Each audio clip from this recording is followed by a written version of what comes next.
Hi friends, my name's Jessica and I'm a second year doctoral student studying nursing practice. And in today's video, I want to talk about how to stay motivated in nursing school. This is a question I get asked often. As somebody who's been through nursing school, people who are nursing students are always like, how do you stay motivated? Because it can be very, very stressful. I'll talk to you guys about this from the perspective of being a former undergraduate nursing student, also looking at it from a research standpoint because I wanted to look at what really creates an empowering, motivating atmosphere for students. So let's get into it. So the research shows that our environment plays a major role on motivation. There is this very popular book called Grit, which goes along with the idea of being resilient and that it is a lot of this internal motivation, right? Like we can watch things on YouTube. We can see people all the time that are like, I stay motivated by doing this and I stay motivated by doing that. And here's my morning routine of motivation. But realistically, that is an image that is portrayed. Like me making a video for you guys, I can filter what you see. And same with every other person that creates videos. And I want to tell you that it is just not realistic. You feeling like nursing school is tough and dragging you down and feeling upset is normal and it is fine and it is what every student goes through, and it is not that you are weak or not resilient enough or that it is an internal problem. It is not 100% an internal problem. It is an external problem as well. There are things outside of your control. So this idea of grit and being resilient and pushing through is wonderful and great, and that's something that we should all strive for. However, there's also this concept of weathering. Something can be strong, but you weather away at it time and time again, it's going to get worn down. And it's okay. I think the first step is just to accept that the way that you're feeling is okay. You don't need to be better, do better. You can choose to incorporate things into your life that will promote happiness and health and all of those things, and that's great, and you should do that. But also just know that it's okay to be feeling this way. And I think it's important to note that we can all accept that nursing school is tough and it would weather away at anyone. Looking at the research, there are different aspects of motivation and what contributes to motivation. So this includes your professors, your clinical instructors, the organization that you're a student in, and then also yourself as a student. So what does this mean? This means that of all the factors that affect your motivation, there is only one that is reliant on you. There are so many other things that affect your motivation, and they all come from external things of which you have no control. You cannot control if you have a empowering professor or a disempowering professor. You can't control if your clinical instructor is having incivility towards students and making fun of you.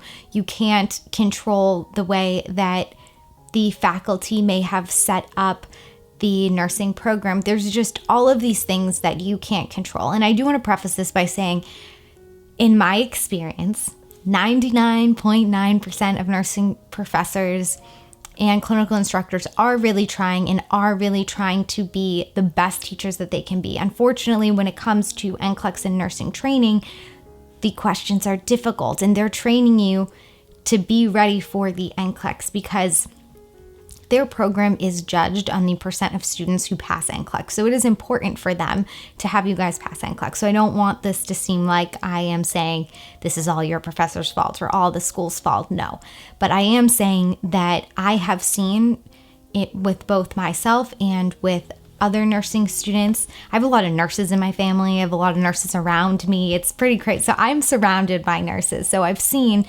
through both myself and others that sometimes there is that one clinical instructor or nursing professor that really just weathers you down, tells you that you look stupid, tells you, that incivility of nursing, you're going to come along and find it.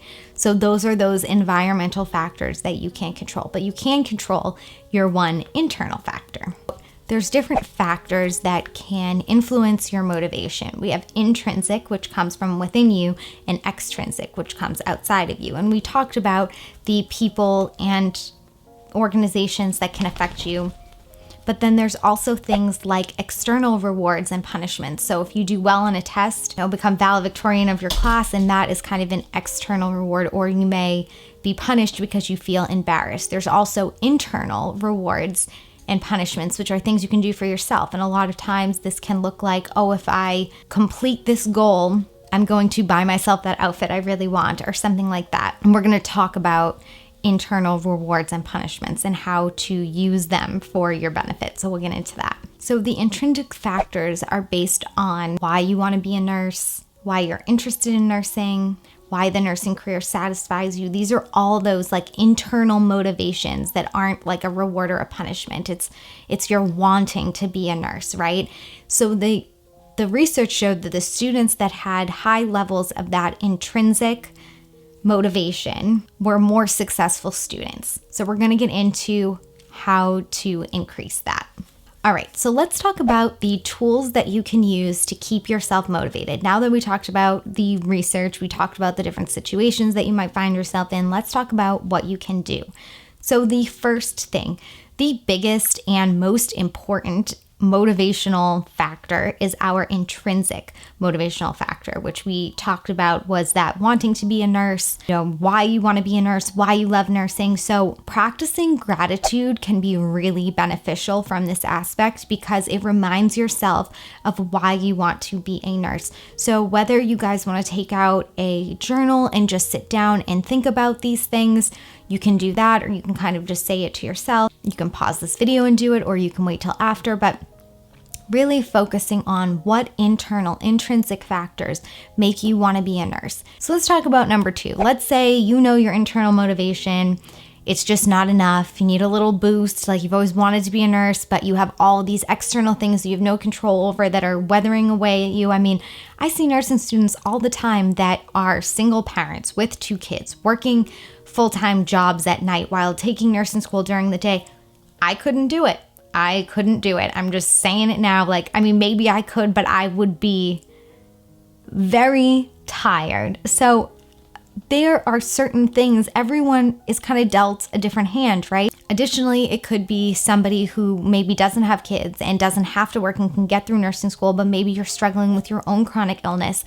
These are all kind of those external things that we have no control over that are just going to weather away at us. No one is dealt a perfect hand. So when you look at other students in your program and you're feeling like they don't have it as hard as you, they don't have it as bad as you, change your perception. So that's number 2, right?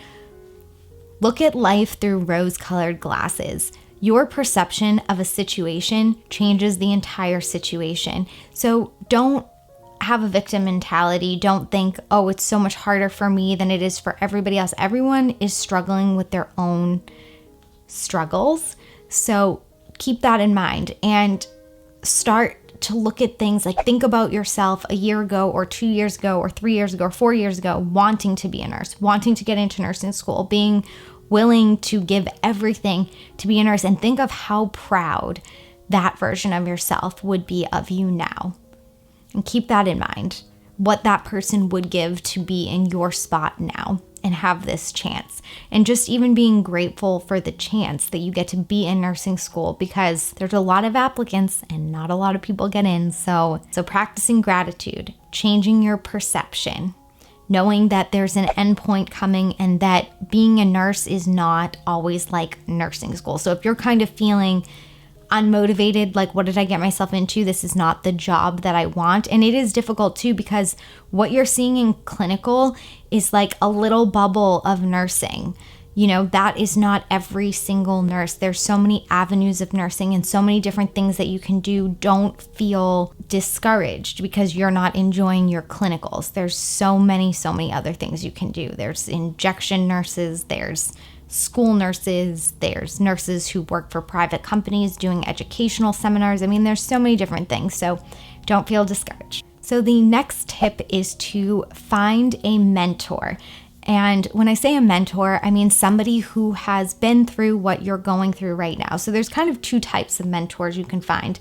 Your mentor could be a professor So maybe a nurse that's been in the profession for a really long time, has a lot of insight or the academics of nursing, and can kind of give you some motivation and help with that. I think a lot of students kind of find that one or two or three or a couple teachers that really are just so supportive for them, and that could be a mentor. But then also finding a mentor who has been a nursing student semi-recently, has been through it, can reach out to you and be like, it's okay, you're gonna make it through.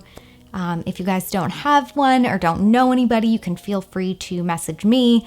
I try to answer all the emails that I get. Find a mentor. I think that that's very helpful to have somebody that's been in your shoes and can kind of say, there's an end point, here's what you have to do. Then once you become a nurse, you can then become a mentor for other nursing students. Okay, so this next tip is probably one of the most important, although I think they're all important. But this one is to set achievable goals. And what I mean by that is, and I made this mistake when I was in nursing school. This is something that I learned after nursing school, which is why I really like making these videos for you guys, because I can kind of give you guys knowledge that I didn't have. I used to always sit on the computer and watch nursing YouTube videos to try to get some understanding. So hopefully this will help you guys. So this is something I didn't know in nursing school. In nursing school, I would be like, I'm going to study and get a 96 or above on this test, and that is my goal. And then when you don't score what you want to score, you feel defeated, you feel hurt, you feel upset, you feel not good enough, right? Because you didn't reach your goal. You put in all this work. You studied for hours and hours and hours every day, read the textbook, did all these things, and you didn't hit your goal. So you're repeatedly feeling like a failure, and that is going to weather you down, no matter how much grit that you have. So, changing the perception, setting achievable goals. What this means is your goals should not be based on a score. And your goals should not be based on things that you have no control over, because then you just set yourself up to be let down, unfortunately. So what you want to do is you want to set goals that you can achieve. So for example, your goal could be, by Wednesday, I want to have all the chapters read that I'm supposed to read for this week, and I want to study every single day for 2 hours and take Sunday off. That's my goal. Before the exam, I will then get all the reading done, all the studying done, and do the practice problems before the exam. If I can do that, I've hit my goal. And then you go into the exam, and if you get a 92 or you get an 86, you're like, okay, well, I hit my goals of studying, and this is the score I got. I wish I did better, but you don't feel like a failure. When you set a limit goal, like I want a 90 or above, then if you get an 88, you're like bummed about it. And that's just not conducive for positive mental health. So the next step is to reassess your roles and responsibilities. And what I mean is, oftentimes people come into nursing school and they have a lot of stuff going on just because they are the kind of overachieving type. So they might be athletes, plus have a job, plus have a family, plus volunteer at an animal shelter. Like they just do all these things. So when you're in nursing school, there's just a lot of time and energy that goes into nursing school. So just reassess, look at what you're doing, and just see if there's like some things you could tweak or maybe give up, just to give yourself a little more time and just less stress while you're in school. Again, when you're out of school, life is wonderful. You go work your 40 hours a week or your 32 or 24, whatever you work.